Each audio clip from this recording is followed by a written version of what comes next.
Hi guys, it's me, Bridget.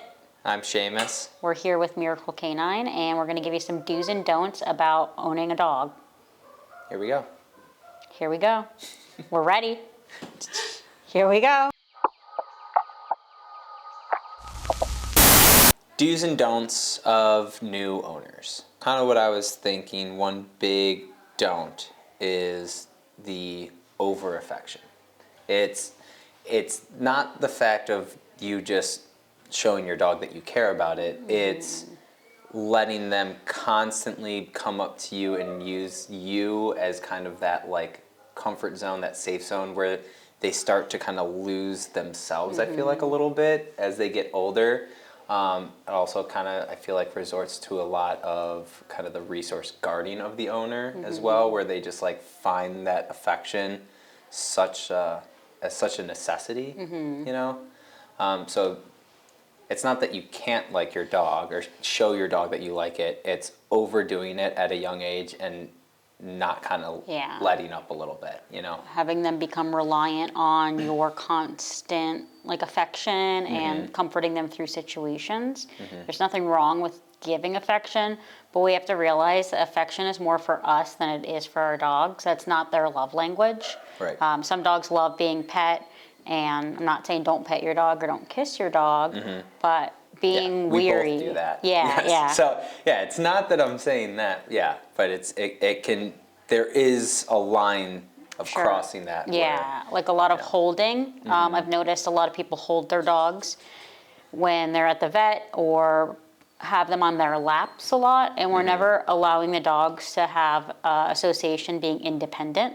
Right. And although we could be there as support when we're in stressful situations, introducing them to new people, new things, I don't want to sit there and coddle my dog and make myself like their safety blanket. Exactly. I want to start harboring that independence so dogs can feel like they can explore things on their own without my constant need of like touching or giving treats. And that builds their confidence going into training and stuff like that. You know, it's going to be something that if they are so dependent on you, it's hard for them to get that confidence back a little bit.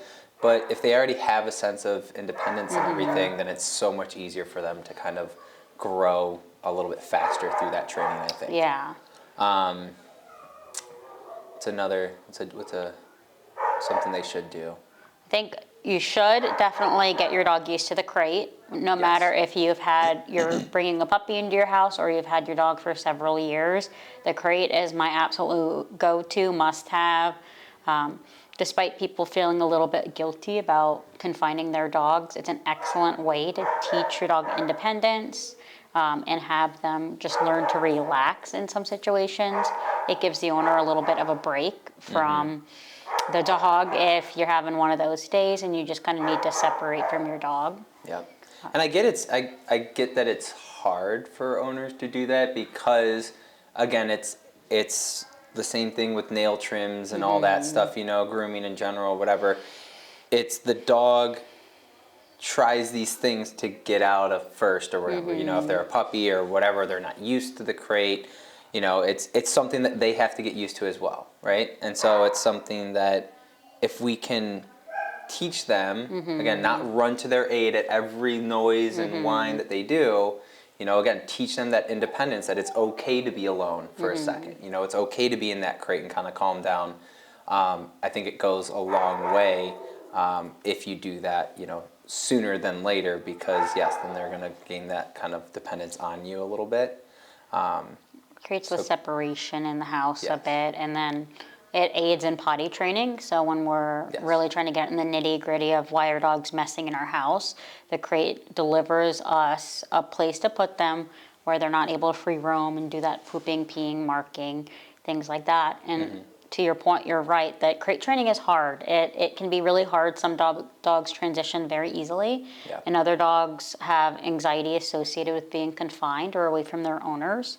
And it's hard to work through. It's not beautiful. I remember when I first got Pip, the screaming in the crate was intense. It was a lot, yeah. And I wasn't utilizing an e-collar for that quite yet because she was so little. Right. So it was just a lot of accepting that she's going to scream. And then when she was quiet, she got to come out. Yep. And again, just teaching her that that's the switch that you need. That's the attitude that you get to come out, you know, instead of just screaming and whining and crying and stuff like that. But yes, it's definitely hard. But it's so beneficial in the end, you know, especially if you're not training your dog or something like that. Just in general, it's something that you don't have to constantly be wondering where your dog's at all the time. Is it getting into something? You know, is it tearing something up or whatever? Going to the bathroom in the house, you know, it's something where you know they're there, right? You know that they're safe. So I think it's a really good benefit to have when you get a new dog. Yeah. I think another one that I feel like most people do, but is the scheduled feeding. I think that's super important as opposed to, you know, free feeding. Ties into potty training as well. Yep, especially in terms of if you are going to do some training with your dog and stuff. That motivating food drive is so important for that positive reinforcement and everything. And just in general, I think just health-wise, it's beneficial than that free feeding. I love scheduled food times because we can better like predict when our dog's poop schedule is. So how soon after they eat do they generally have a bowel movement? And being more conscientious of those things helps us have a dog that is more stable in the crate, having less accidents. And like you said, like one of my favorite things in the world is working a dog with food drive. It's unmatched what you can accomplish with food alone. Not to say that we can't accomplish things with balance tools either, but food is so fun. It delivers an excellent relationship between you and your dog. And obviously, if we can rely on that more so, then that's what we'd want to do. So, but if you don't have that food drive in the first place, it's a lot harder to want to weigh heavier on that side than the balance, you know, instruments and stuff. So scheduling feeding, like checking with like your dog's weight and how much they generally will need. The bag, never trust the bag. It will always say overfeed. Right. Your vet will tend to tell you to overfeed as well. So it's just finding the balance that works for your dog specifically, what their metabolism's like. Yep. Hand feeding meals at least a couple times a week is a great way, again, to harness that food drive and just have fun. Maybe do some tricks with your puppy or your dog. Yeah, I agree. What about some don'ts? A don't is don't over socialize. Oh, yes. So when we get a puppy or a new dog, our mindset is generally like, I want to take this dog out and have it experience everything all at once, all the time. And that can tend to turn the needle in the other direction if we're creating a dog that constantly needs stimulated by its environment, other people, strangers, other dogs. It's counterproductive when we do it too much. Yeah. So. Yep. And doing it in like, a reasonable time frame as well as a reasonable place to do it. You know, there's always a right and wrong place to kind of be able to socialize them, you know. Yeah. I think. It's definitely tempting to, like, when you're walking your dog and let's say if you get a cute little puppy, everybody and their mother is going to come up and be like, can I pet that dog? Can I pet that dog? And it's not wrong to, completely wrong for allow like one or two strangers to come up. But I really want to limit how many strangers are approaching my dog, just because I don't want them to start to not believe in my ability to advocate for them. If they're having a rough day, if they're just not feeling a person, I don't want to inhibit their ability to meet new people, but I don't want to do it in a way that it's being forced upon them constantly. Yeah. If that makes sense. Because it can lead to heightened anxiety, to, you know, aggression, but also in the same sense of, you know, if you're allowing everyone to come up to them, right, and they're getting all this attention and stuff, then what starts to happen is anytime the dog sees a person, what do they want to do? They want to immediately run to that person because they know that they always can. Yeah. And so that's where you get pulling on the leash, jumping on random strangers and stuff like that. And, you know, it might be cute when they're a puppy, but if they grow up and they're a lot bigger, you know, then they knock someone over and they knock a kid over at that point. So it's best to, definitely just kind of limit that socialization. Jeff Gelman from Solid K9 always says it's cute until it's not cute. It's cute when they're puppies. It's cute when they're little and you're like, oh my God, he's so cute. then they reach like 30 pounds, 40 pounds, 50 pounds, some cases, bigger dogs, hundreds. And it's not so cute when that puppy is barreling into you. It's not so cute when they get excited and jump on you. And it begins to hurt and begins to become a problem. Especially if you're not a huge fan of dogs, you know, like a lot of people aren't. So it's something where if they go over to someone's house and they have to worry about their dog constantly getting in their face or jumping on them, you know, it can be a problem. Yeah.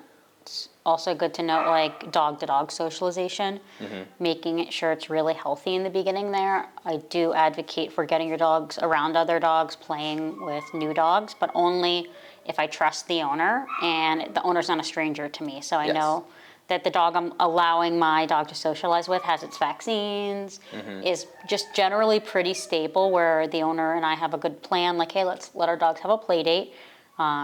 We'll see how this goes, and we'll step in as necessary. But sometimes if we do too much socialization, like taking your puppy to daycare every day, that can be quite overwhelming for them, and they don't get a break from other dogs. And we can start to see a little bit of that aggression or reactivity when they feel overstimulated or overwhelmed. Yeah, they get a little worked up. What's another one? Say, like, do start with your nail trims, your brushing, your handling. Handle your puppy as much as possible, or your dog. Start to get their nails trimmed. I'd say once a week. You may not cut a lot off. Or at least just mess with them. You know, at least desensitize them to the feeling of you grabbing them, of you kind of messing with the nails and stuff like that. So whether you use the Dremel, obviously that's what we use, or like the clippers or whatever, you know, it's going to be something where they're already comfortable with you holding them. You know, I think that goes such a far way with dogs that we see here that either are kind of, you know, an issue, or the ones that are really struggling. A lot of times it even starts with just holding the dog's paw. You know? So starting that as soon as possible is, and I always recommend, you know, if it's a problem, if it's, you know, even just holding the dog, get a muzzle. You know, there's nothing wrong with safety. You know, it's something that you're gonna have it on for just a few minutes, so you can work through that. Let them know that it's gonna be okay, and then you pop the muzzle off. You know? If you're dealing with biting issues, you're going to have to stop if your dog bites you. And then what does that show the dog? That biting works to stop the handling. It's incredibly important that if you do have those issues, like, again, there's nothing wrong with utilizing a muzzle and presenting kind of the situation that a vet would. So they're feeling the dog, they're touching the dog, they're poking the dog, and we want our dogs to not have an extreme stress response. Not that we're expecting them to be like, frick yes, I get to get my nails done, I get to get shots at the vet, but they need to learn to tolerate some things in life. Just as humans, we have to tolerate some things in life that are hard or that we don't want to do.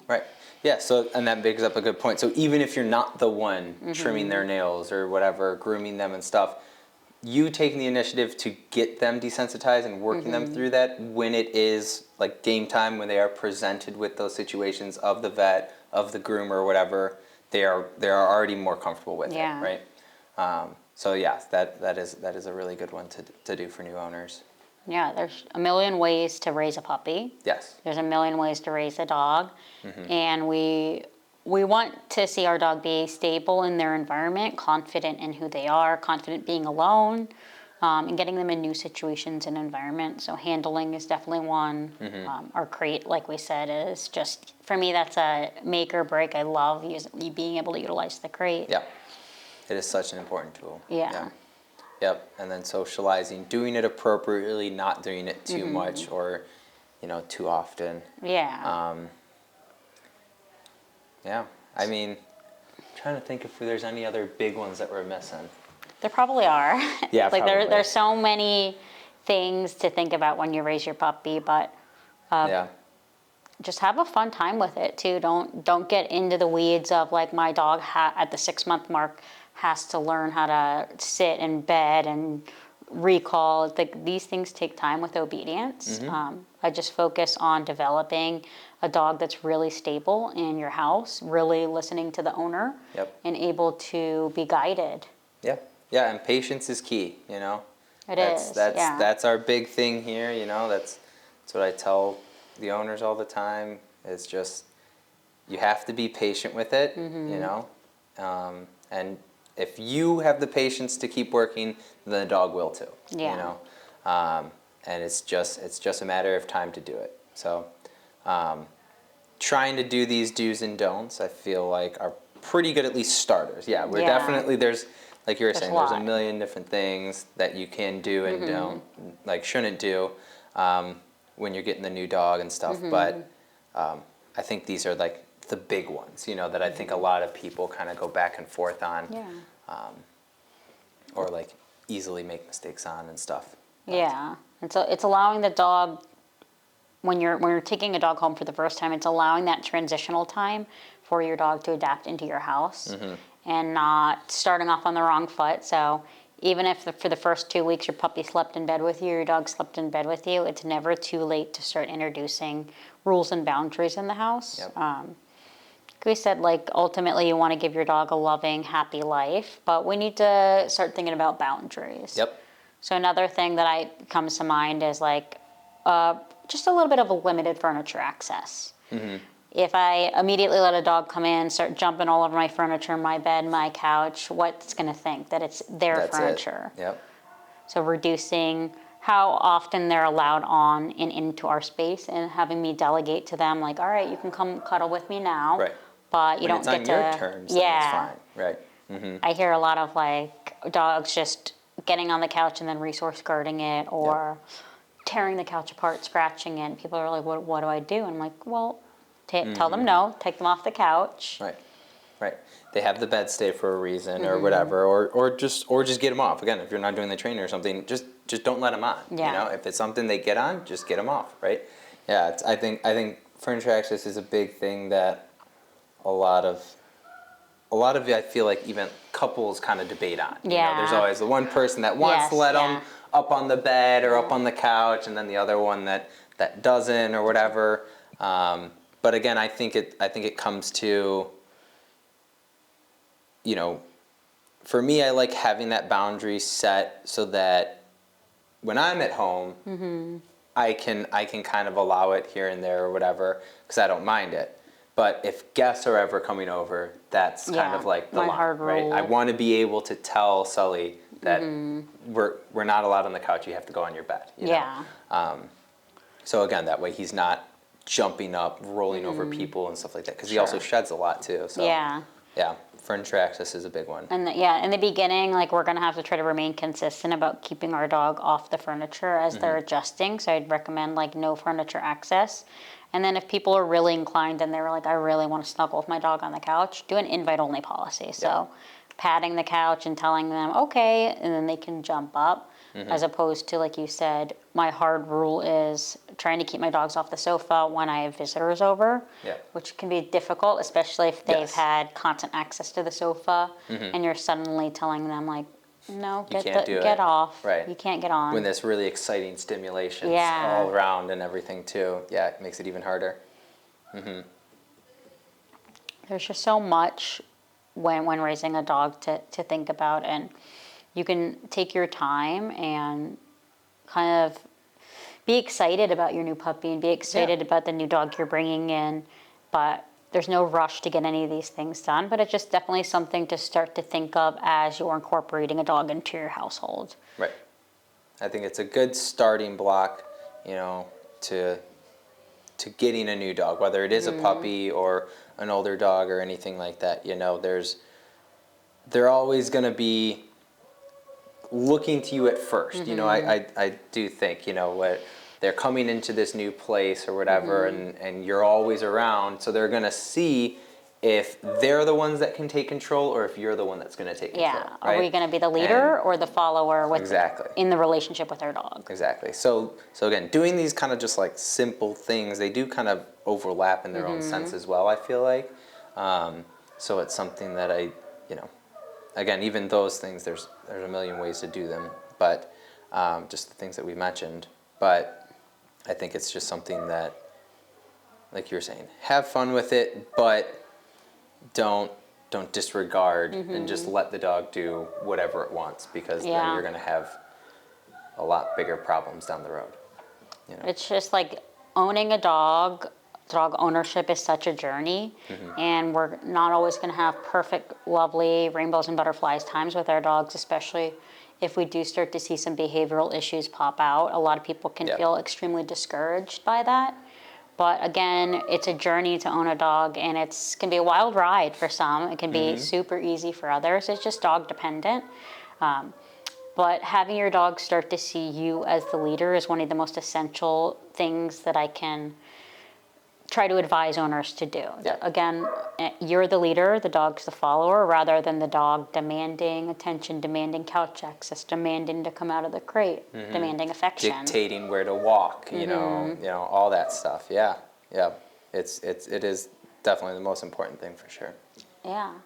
It's important to also, like I touched in the beginning, is enjoy that time. Like, you'll never have your dog as a puppy again if you're getting a puppy, or you'll never have those early interactions. Right. Like, puppy Sully was probably such a magical time in your life. It was. But he was also kind of a menace too, you know, like it was menace. So it's kind of it's a give and take for sure, and I miss it, but I'm also very happy where he is now because if I hadn't have done anything about it and he were what he was then, you know, behavioral wise and stuff, he would be 10 times, you know, like worse or whatever, you know, because he's bigger, stronger, you know, with his mouthing and stuff like that. But as he grew up, again, like you're saying, took that initiative to kind of let him know, you know, the consequences and the rules and stuff like that. So he's much better now. But yes, it's nice to even see, like, one of our employees, Jada. She has Ralphie, and she got that puppy and immediately was incorporated in a group of dog trainers. And she did a lot of her own research, and she has raised that dog just she took like full advantage of the freaking opportunity. beautifully. And he's 10 months old, and look what he's capable of. His relationship with her is stronger. He listens to her with a 10-month-old puppy. So I'm very inspired by looking at their relationship together and how well Jada has done with Ralphie. It goes to show you, like, just raise them, help them through their hurdles, and you're going to have a much stronger dog in the end. If you have clear set rules with it, you know, and that's what she's done too. And you can see the trust between them two and everything. And this is something I always tell the clients and stuff is that, you know, with that trust and that respect comes a lot more freedom, you know? And so you can kind of see that in their relationship that Ralphie's able to kind of do a little bit more than most 10-month-old puppies are able to Off do, you know? Leash. We set the rules now, we do the hard work now, then we're setting it up for a more easy, balanced life, rather than, like, at 10 months old being like, I have to start dealing with jumping and couch access and chewing things. It's much easier to curve those behaviors later in life. You know, if you start seeing, you know, when the people come in here with puppies and stuff, you know, it's easier to do that. So, you know, growing up, as they see these new behaviors coming in, you're able to kind of curve that a little bit. And even if you hadn't gotten the opportunity or the access to information in the beginning of your dog's life or journey with you, it's never too late to start looking at it and kind of say, let's do a boot camp, let's reboot my relationship with my dog. It's never too late. It's never too late to implement your crate or your rules. It might be a little bit of a struggle, but it is certainly possible to start to have a really great relationship with your dog, no matter and do the your age. research, you know, like find out things that work best for you and your situation and your lifestyle and all that stuff, you know, and just try to work with the dog instead of trying to constantly, you know, force things or whatever. Again, take your time with it, and that goes with everything, but especially like the crate and stuff, you know, taking your time, having your patience. That's really going to be the big thing, I know, for me, I think. Yeah, it's, at the end of the day, like, we're all such dog lovers, and I think we would just, like, sell our souls for our dogs. So absolutely. Us having a more strict relationship isn't a lack of love. It is just a lack of us, or a way for us to really set the boundaries early on, and then have this amazing relationship with the dogs where they can be off leash and be sniffing, and Absolutely. your goals are achievable with your dog. Yep. Exactly. The do's and don'ts. Part 1.